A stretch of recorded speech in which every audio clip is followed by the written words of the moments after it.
کیا آخرکار ایان اور مسکان کی محبت ہر آزمائش پر بھاری پڑنے والی ہے؟ کیا موہنی کی خوشیاں صرف چند لمحوں کی مہمان ہیں؟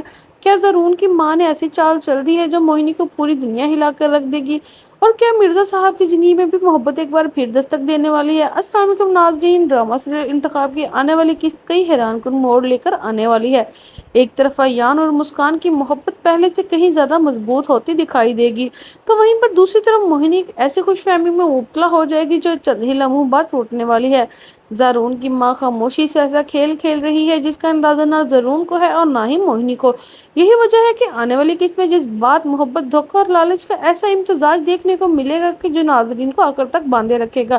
سب سے پہلے بات کرتے ہیں ایان اور مسکان کی۔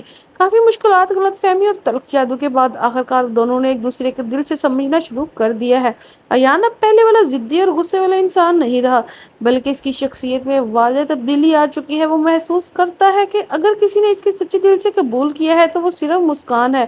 ایک خوبصورت لمحے میں ایان مسکان سے کہتا ہے کہ وہ خود کو دنیا کا سب سے خوش قسمت ترین انسان سمجھتا ہے، کیونکہ اللہ نے اسے پہلے ایک عظیم ماں عطا کی تھی اور پھر مسکان جیسی مخلص اور وفادار بیوی۔ یہ الفاظ سن کر مسکان کی آنکھوں میں خوشی کے آنسو آ جاتے ہیں۔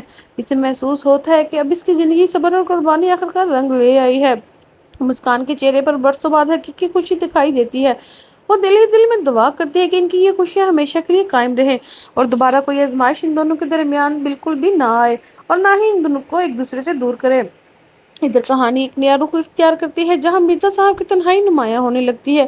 ان کا ایک پرانا دوست انہیں سمجھاتا ہے کہ زندگی ابھی ختم نہیں ہوئی، انہیں دوسری شادی کے بارے میں سوچنا چاہیے تاکہ باقی زندگی خوشیوں سے گزر سکے۔ مرزا صاحب پہلے تو اس بات پر مسکرا دیتے ہیں، لیکن پھر افسردہ لہجے میں کہتے ہیں کہ ان کا جوان بیٹا موجود ہے، اس عمر میں کون ان سے شادی کرے گا۔ ان کے لہجے میں چھپی ہوئی تنہائی صاف محسوس کی جا سکتی تھی۔ ایسے لگتا تھا کہ آنے والے قسط میں مرزا صاحب کی زندگی میں بھی کوئی نیا کردار داخل ہونے والا ہے جو ان کی ادھوری زندگی کو ایک نئی امید دے سکتا ہے۔ دوسری جانب اصل کھیل شروع ہوتا ہے زرون کی ماں کے ہاتھوں۔ وہ خاموش رہ کر ایسا منصوبہ بنا چکی ہے جس کا کسی کو اندازہ نہیں۔ وہ اپنی بیٹی ساشا کو اپنے کمرے میں بلا کر مسکراتے ہوئے کہتی ہے کہ اصل سرپرائز بھی باقی ہے۔ ساشا حیران ہو کر پوچھتی ہے کہ آخر کون سا سرپرائز؟ اس پر زرون کی ماں اعتماد سے جواب دیتی ہے کہ جائیداد چاہے زرون اور موہنی کے نام منتقل ہو جائے، لیکن اس کی اصل طاقت، پاور آف اٹرنی اب بھی میرے ہاتھوں میں ہے۔ میری اجازت کے بغیر نہ زرون اس جائیداد کو فروخت کر سکتا ہے اور نہ ہی اس کا ایک روپیہ بھی اپنی مرضی سے استعمال کر سکتا ہے۔ یہ بات سنتے ہی ساشا کے چہرے پر خوشی پھیل جاتی ہے۔ وہ فوراً کہتی ہے کہ موہنی کے دن گنے چنے جا چکے ہیں، کیونکہ جس دولت پر وہ اتنا غرور کر رہی ہے حقیقت میں اس پر کوئی اختیار ہی نہیں ہوگا۔ دوسری طرف زرون اور موہنی رجسٹری کا کام مکمل کروا کر واپس آ رہے ہوتے ہیں۔ موہنی خوشی سے پھولی نہیں سماتی، بار بار جائیداد کے کاغذات دیکھتی ہے اور یقین ہی نہیں کر پاتی کہ اتنی بڑی دولت اس کے نام ہو چکی ہے۔ راستے میں وہ زرون سے کہتی ہے اسے خواب سا محسوس ہو رہا ہے کہ اتنی بڑی جائیداد اب ان دونوں کی ہے۔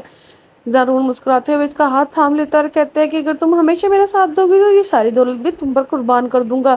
میرے لیے دولت کی نہیں بلکہ تمہاری وفاداری کی اہمیت ہے۔ یہ الفاظ سن کر موہنی خوش ہو جاتی ہے، لیکن اس کے دل میں محبت سے زیادہ دولت کی چمک نظر آتی ہے۔ وہ مستقبل کے خواب دیکھنے لگتی ہے اور وہ اپنی مرضی کی زندگی گزارے گی، ہر آسائش حاصل کرے گی اور کسی کی محتاج نہیں رہے گی۔ مگر موہنی کی اس حقیقت سے مکمل طور پر بے خبر ہے کہ جائیداد اگرچہ اس کے نام ہو چکی ہے، لیکن اس کا اختیار ابھی بھی زرون کی ماں کے پاس ہی ہے، تو شاید اس کی ساری خوشی ایک لمحے میں ختم ہو جائیں گی۔ ایسا لگ رہا ہے کہ زرون کی ماں یہ سب کچھ جان بوجھ کر رہی ہے تاکہ موہنی کو اس کی حقیقت یاد دلائی جا سکے۔ وہ جانتی ہے کہ موہنی دولت کی لالچ میں ہر حد پار کر سکتی ہے، اس لیے اس سے پہلے ہی تمام راستے بند کر دیے ہیں۔ دوسری طرف ساشا بھی مسلسل موہنی کی ناکامی کا انتظار کر رہی ہے۔ وہ چاہتی ہے کہ موہنی جلد از جلد اپنی اصلیت دکھائی دے تاکہ زرون کو بھی اس کے ارادوں کا اندازہ ہو جائے۔ دلچسپ بات یہ ہے کہ زرون ابھی تک اپنی ماں کی اس خفیہ چال سے بے خبر ہے۔ اسے یہی لگ رہا ہے کہ اس کے اختیار میں ہے، لیکن حقیقت اس سے بالکل مختلف ہے۔ جب اسے معلوم ہوگا کہ اصل اختیار اس کی ماں کے پاس ہے تو شاید وہ خود بھی حیران رہ جائے۔ ادھر ایان اور مسکان کی خوشیوں کو دیکھ کر ایسا محسوس ہوتا ہے کہ اب ان کی زندگی ایک نئے موڑ پر داخل ہو چکی ہے، لیکن ڈرامے کی روایت کو دیکھتے ہوئے یہ کہنا مشکل ہے کہ یہ خوشیاں ہمیشہ قائم رہیں گی یا کوئی نئی سازش ان دونوں کے درمیان آ جائے گی۔ اب دیکھنا یہ ہوگا کہ موہنی پاور آف اٹرنی کی حقیقت جاننے کے بعد خاموش رہے گی یا ایک نیا طوفان کھڑا کر دے گی۔ کیا زرون اپنی ماں کے فیصلے کا ساتھ دے گا یا اپنی بیوی کا؟ کیا ساشا کی خوشی زیادہ دیر قائم رہے گی اور کیا ایان اور مسکان کی محبت واقعی ہر آزمائش پر قائم ہو جائے گی؟ اور اس کے بعد ہم دیکھیں گے مرزا کی زندگی جو ہے اس میں تبدیلیاں آنے والی کہانی کو مزید دلچسپ بنا سکتی ہیں، جبکہ زارون، موہنی، ساشا اور زارون کی ماں کے درمیان جائیداد کا یہ کھیل آنے والی قسط کا سب سے بڑا مرکز بنا دکھائی دے گا۔ ان تمام سوالات کے جواب جاننے کے لیے آنے والی قسط کو مس نہ کیجیے گا، اور اگر آپ کو ہماری ویڈیو اچھی لگی ہے تو چینل کو سبسکرائب، ویڈیو کو لائک اور بیل آئیکن کا بٹن لازمی دبائیں تاکہ ہماری ہر آنے والی ویڈیو سب سے پہلے آپ تک پہنچے۔